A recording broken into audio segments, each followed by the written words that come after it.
Audio de mercados de Ant Bank de miércoles 26 de junio de 2024. Mi nombre es Alex Fuste. En este podcast analizaré un tema relevante debido a su potencial impacto en los mercados europeos. Se trata de una cuestión sobre la que he recibido una creciente demanda por parte de nuestros clientes acerca de una reflexión monográfica sobre Francia. Una reflexión en la que pretendo explorar, en primer lugar, las posibilidades de una victoria de un partido populista y, en segundo lugar, las consecuencias que de ello puedan derivarse. Y con ello, responder a una pregunta recurrente que muchos me hacen hoy. ¿Puede Francia desencadenar una nueva crisis financiera en Europa? Ante todo, pedir disculpas por el retraso en la publicación de esta reflexión. Hace ya unos días, ciertamente, que el presidente Macron disolvió la Asamblea y convocó elecciones, generando volatilidad en el mercado. Pero en este caso primaba la conveniencia de tomarse un tiempo, investigar lo suficiente y pensar mucho a la espera de proporcionar una mejor reflexión. Como dijera Churchill, aunque el tiempo mata a todos sus estudiantes, sigue siendo el mejor maestro. Empezaré el audio con una reflexión algo más genérica acerca de la frecuencia electoral inusualmente alta en Europa, como un claro síntoma de un desgaste institucional. Debemos añadir ahora unas nuevas elecciones a la ya superpoblada agenda electoral europea, unas elecciones en Francia 3 años antes de lo necesario. Esta es la gran diferencia entre Estados Unidos y Europa. Aquí en Europa tenemos elecciones cada 4 o 5 años, pero muchas veces se adelantan, por lo tanto tenemos hasta 2 y hasta 3 elecciones en un periodo de 4 o 5 años, y eso puede repetirse en muchos de los 27 países que son miembros de la Unión Europea, con el riesgo de que alguno de estos países pues dé a luz una opción euroescéptica que levante las sospechas sobre todo el proyecto. Entonces, en una región, la europea, donde las elecciones se convocan con tanta frecuencia, algo fundamental no funciona en su estructura política. Es como una constante necesidad de renovar un liderazgo que refleja un sistema inestable, incapaz de encontrar un equilibrio necesario para la población y nos somete a un ciclo perpetuo de incertidumbre que, por supuesto, impide la implementación de políticas de largo plazo, que, por cierto, son las únicas que valen para el progreso. Esta suerte de caos político en el que estamos sumergidos desgasta no solo a los ciudadanos, sino que también debilita a las empresas. Por supuesto, también mina la confianza en las instituciones. Gobernar Europa se ha convertido en una especie de lucha constante por la supervivencia en el poder y no en lo que debería ser la búsqueda continua del bienestar común. Esto tendrá un coste. Bien, ahora sí, empecemos con Francia. En primer lugar, hay que entender las razones de Macron para convocar las elecciones. Empecemos por aquí para tener una visión de 360 grados sobre toda la cuestión y poder dar una respuesta al final. Hay 1000 especulaciones sobre las razones de esta convocatoria.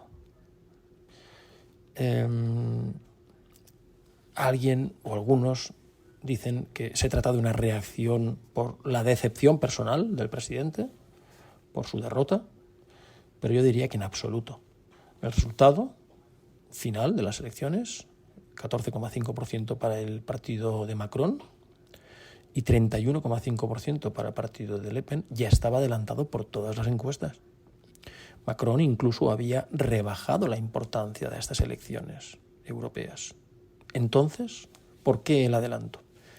Y aquí es donde me explican colegas franceses que los outsiders, como nosotros, no entendemos la política francesa y que ignoramos una cosa muy importante. Y es que un líder en Francia debe poseer 2 calificaciones para ser aceptado por los franceses: legalidad y legitimidad, siendo la última mucho más importante. Macron lo sabe y ha concluido que aguantar en la situación actual tendría muchos más inconvenientes que ventajas. Después del descalabro electoral en las europeas, no iban a faltar los críticos que cuestionarían a diario la legitimidad de un presidente que ha sufrido tamaña derrota. Entonces el actual presidente se había convertido de facto en un blanco fácil, sujeto a demandas constantes de adelanto electoral y quizás de hasta dimisión. Así Macron ha usado su prerrogativa para disolver la Asamblea Nacional y llamar a elecciones con la intención de no ser visto como un líder ilegítimo. Si finalmente resulta que el partido de Le Pen, Reagrupamiento Nacional, se hace con la mayoría absoluta, entonces Macron deberá nombrar un primer ministro de este partido de Le Pen, marcando un periodo de cohabitación en donde el presidente y el gobierno pertenecen a partidos diferentes. No sería la primera vez. ¿Pero qué implica esto en efectos prácticos? Bueno, como bien saben ustedes, el presidente de la nación, Macron, se encargaría solo de asuntos exteriores, mientras que el partido de gobierno, en este caso el partido de Le Pen, se haría cargo de toda la política interior, presupuesto, política social, inmigración, y es ahí en donde algunos ven un escenario potencialmente peligroso. Bien, empecemos con este análisis. Hablando con los que saben de política francesa, este es un primer aspecto que ya les avanzo, es tranquilizador. Estos expertos en política francesa lo ven de otro modo.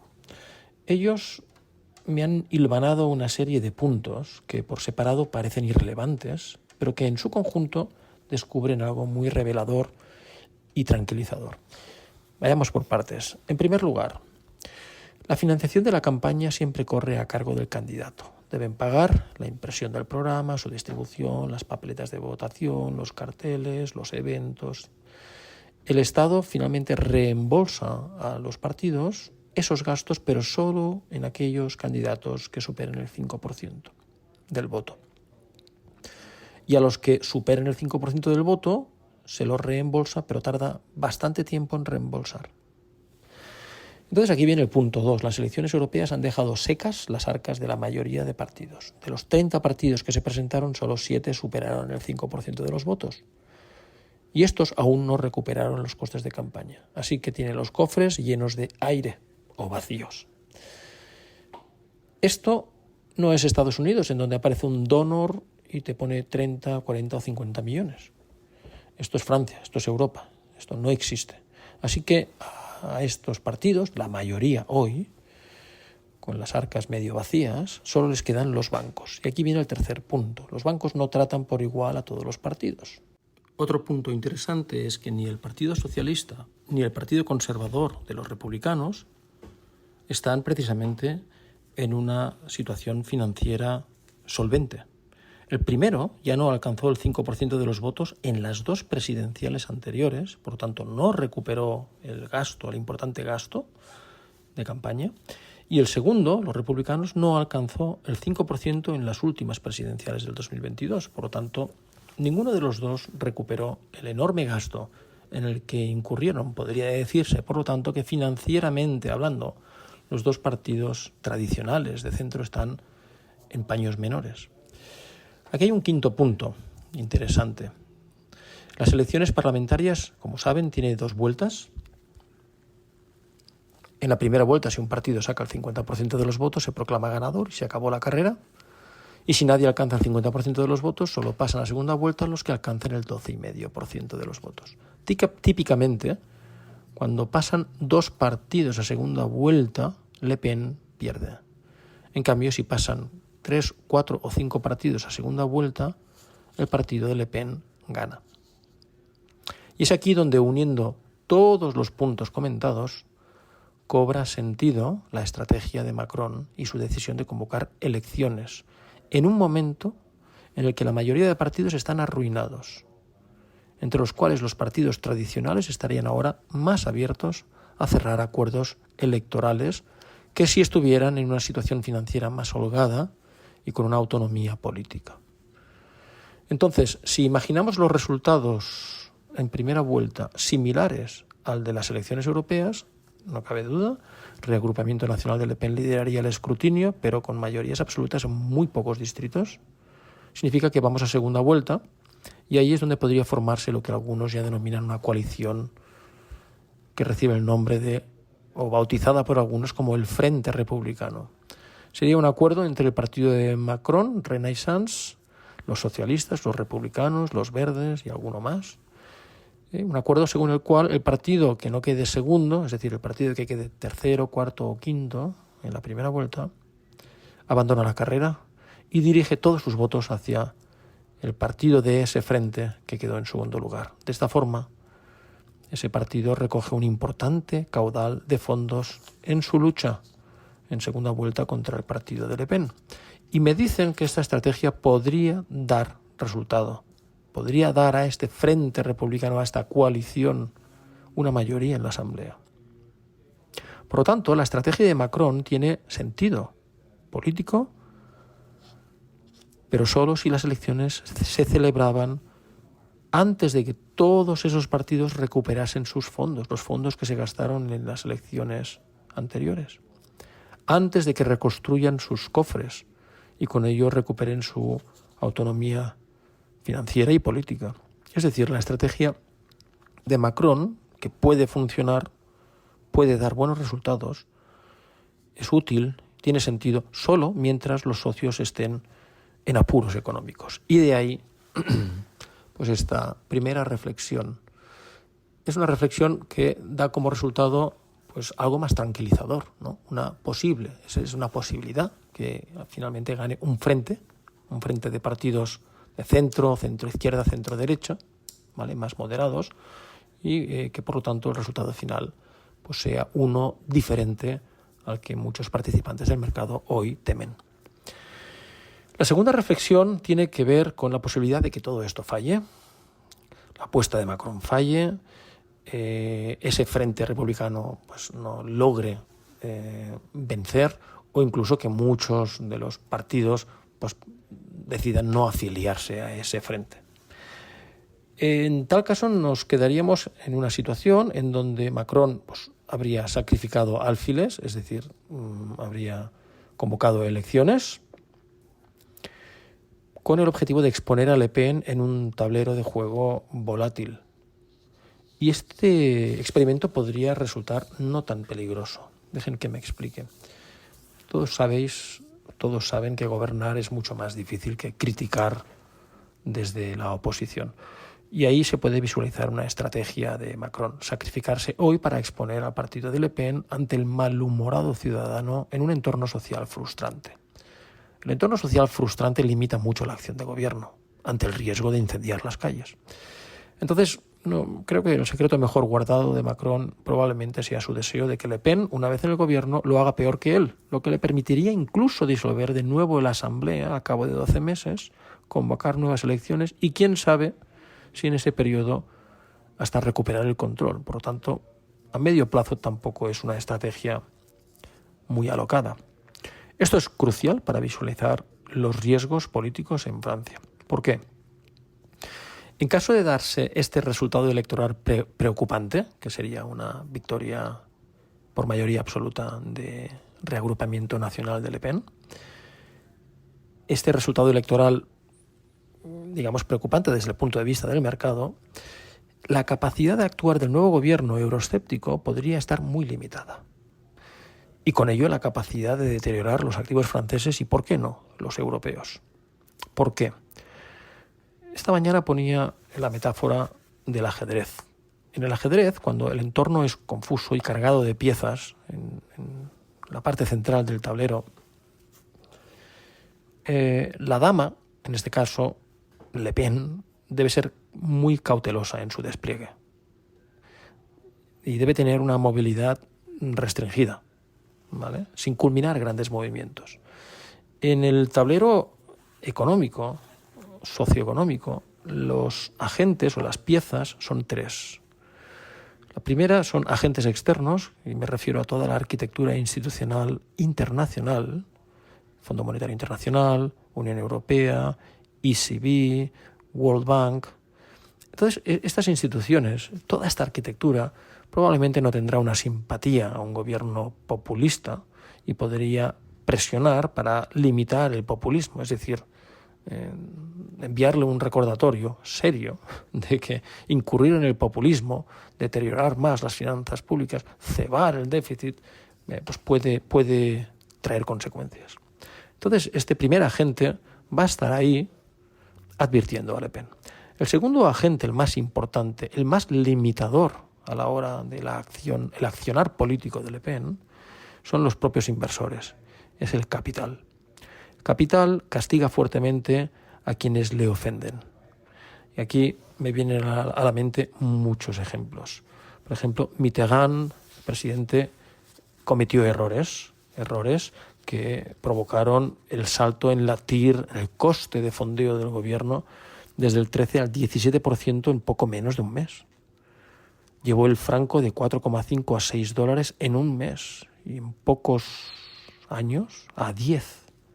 Por lo tanto, el mercado castigó fuertemente. Otro castigo a una decisión populista que me viene a la cabeza fue la reunificación alemana, en donde se tomó la decisión de cambiar Ostmarks de la Alemania oriental por Deutschmarks de la Alemania occidental, como si valieran lo mismo, en una relación de 1 a 1. Y esto provocó un movimiento sísmico que disparó la inflación, disparó los tipos de interés del Bundesbank, las TIRES, las yields de los bonos, etcétera, etcétera. Y ese movimiento sísmico tuvo repercusiones a nivel europeo con la salida de la libra esterlina del esquema de tipo de cambio, del mecanismo del tipo de cambio. Y después está un tercer agente que no es externo, que es más bien doméstico, y que es la izquierda francesa. La izquierda revolucionaria francesa siempre presente y los sindicatos franceses a la izquierda de la izquierda, que nunca legitimarán la extrema derecha, y a la primera de cambio que hayan dificultades financieras por errores del populismo y castigos del capital, pues aprovecharán también y saldrán a la calle. Durante los próximos 12 meses Francia emite 400 billones de euros de deuda. Hasta ahora, sobre la mitad de la nueva emisión siempre venía siendo financiada por el capital extranjero. Si la derecha populista ejerce el populismo, el capital extranjero dejará de ser entusiasta con la compra de OATs o bonos de Francia, haciendo que una mayor porción de esa nueva deuda deba ser refinanciada domésticamente, lo que probablemente desemboque en un salto en las TIRES de vencimientos largos, lo que a su vez sería ominoso y costosísimo para la banca, que posee deuda de Francia, del gobierno de Francia, equivalente a 1/3 de su capital más reservas. Y probablemente peor todavía, el nuevo gobierno, ante tal tesitura, exigiría a la banca que absorba una porción aún mayor de la emisión doméstica. Y eso sería problemático. Francia tiene un déficit gemelo del 7% del PIB. Es la suma del déficit presupuestario, 5,5%, y del déficit exterior por balanza de cuenta corriente o comercial del 1,6%. Entonces hay muy poco margen para el error, muy poco margen para el error. Sabiendo todo esto, creo que todos estos agentes externos, institucionales, internacionales, inversores, el capital que castiga el populismo, y los agentes domésticos como la izquierda francesa, los sindicatos, que aprovecharían cualquier error, cualquier ruido financiero, cualquier malestar económico para salir a la calle. Yo creo que todo esto Le Pen y sus asesores deberían saberlo. Y estoy convencido de que así lo hacen. Así que este sería el único escenario que podría ser desafiante. No voy a entrar en los otros posibles resultados electorales. Hay 3, ¿no? Oye, una victoria de ese frente republicano, esa confluencia de partidos en contra de Le Pen, bueno, pues no me preocupa que ganen ellos, sería más de lo mismo de lo que hemos visto hasta ahora. Un segundo escenario sería una victoria de Le Pen sin mayoría absoluta, tampoco me preocupa una victoria en estos términos. No hace falta analizar los movimientos políticos previsibles, que seguramente pasarían por una coalición del resto de partidos, acuerdos para mantener a raya al reagrupamiento nacional de Le Pen y mantenerlo fuera del gobierno. No me preocupa. El único desafío sería ese resultado de una mayoría absoluta, pero vuelvo a repetir. presumo que Le Pen descubrirá enseguida que gobernar es una tarea más ardua que bramar desde la oposición, viéndose obligada a moderar significativamente su retórica, sus intenciones, tal y como nos enseña la historia, que está plagada de ejemplos de este fenómeno. Me viene a la cabeza el ascenso de Syriza en Grecia y cómo sus promesas audaces se transformaron en meras gestiones cautelosas. La historia nunca se repite, pero rima, y esto probablemente no vaya a ser una excepción. Así que no veo más riesgo que un salto en la prima de riesgo, un salto inicial en la prima de riesgo de los activos franceses, en caso de una victoria por mayoría absoluta de Le Pen, para acabar estabilizándose en un nivel cercano al actual, 75, 80, 85 puntos básicos del bono francés versus el Bund alemán. En el propio Comité de Inversiones Global del banco vemos como límite 100 puntos básicos en dicho diferencial, para después volver a moderarse posteriormente cerca de los 50 puntos básicos. En términos de otros activos, esto significa que cualquier movimiento también sería limitado. Empezando por la caída en la TIR del Bund, como activo refugio, no tendría mucho recorrido. En parte por carecer este movimiento también de un sentido económico. No tiene ningún sentido económico ver el Bund por debajo del 2% cuando planteamos una inflación 2025 en Europa de entre el 3 y el 3,5%. Y en el mercado de equity, pues también debería ver restringido cualquier corrección por este motivo, es decir, por Francia. ¿Vale? Con una visión un poco más profunda, hay quien quiere ver en una posible victoria por mayoría absoluta de Le Pen una fuerte influencia y mensaje para la Unión Europea. No lo creemos. Ciertamente las ramificaciones de una victoria de Le Pen son sutiles, pero solo hay un aspecto relevante. Y es que el plan de Macron de reducir el déficit del 5,5 al 3% en 2027 ya era poco creíble. Ahora, con una victoria de Le Pen, sería mucho menos creíble. ¿Por qué? Porque el programa del bloque de Le Pen se resume muy brevemente. Y lo digo así porque hasta el momento este partido no ha publicado un programa económico completo ni concreto. Solo ha anunciado ciertas medidas que contribuirían a cebar el déficit público. Habla de recortar impuestos, derogar IVA de energía y combustibles, posponer la reducción del IVA estratégico, por tanto, menos ingresos, eliminar el impuesto a la renta para menores de 30 años, menos ingresos, y por el lado de los gastos solo habla de derogar la jubilación a los 64 y rebajar a los 60, ¿vale?, que es más gasto. Así que todo eso es cebar el déficit. Esto puede parecer poco relevante, pero nos deja en una tesitura similar a la vista hasta ahora. Me explico. En esta situación, lo único que me parece claro es que se seguiría retrasando la normalización fiscal. Y por consiguiente, seguiría ejerciendo la misma influencia en la formulación de política económica europea, que no ha sido otra que el retraso de la normalización fiscal. Así que mucho me temo que la influencia de Le Pen se dará en forma de laxitud en el ordenamiento fiscal. Así que no preveo grandes cambios en este sentido. Y hay quien quiere ver una influencia por el lado de una de las instituciones más poderosas, que es el Consejo Europeo. En el Consejo Europeo solo tienen un asiento los jefes de gobierno, y en estas elecciones Le Pen no se va a convertir en jefe de gobierno, en presidenta de la República. Quizás en el 2027, pero no en esta ocasión, así que sin riesgos y sin sobresaltos a corto plazo.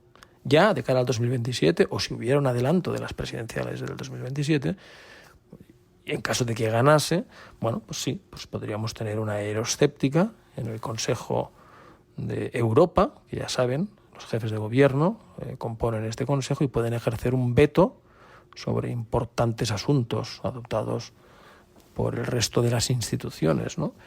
Pero ¿qué quiere que les diga? No sería la primera vez que un líder euroescéptico se sienta en el Consejo. Hemos tenido a Jaroslaw Kaczynski, a Orbán, a Morawiecki y hasta Cameron, que gobernaron sus países, en muchos casos en solitario, y fue, por tanto, sin el límite que impone una coalición a la hora de ejercer un veto en la Unión Europea. Bueno, pues ahí tuvimos muchos euroescépticos y no se ha roto nada, aquí seguimos. Para mí, lo único realmente llamativo es que sería la primera vez que uno de los líderes del eje franco-alemán sería el euroescéptico.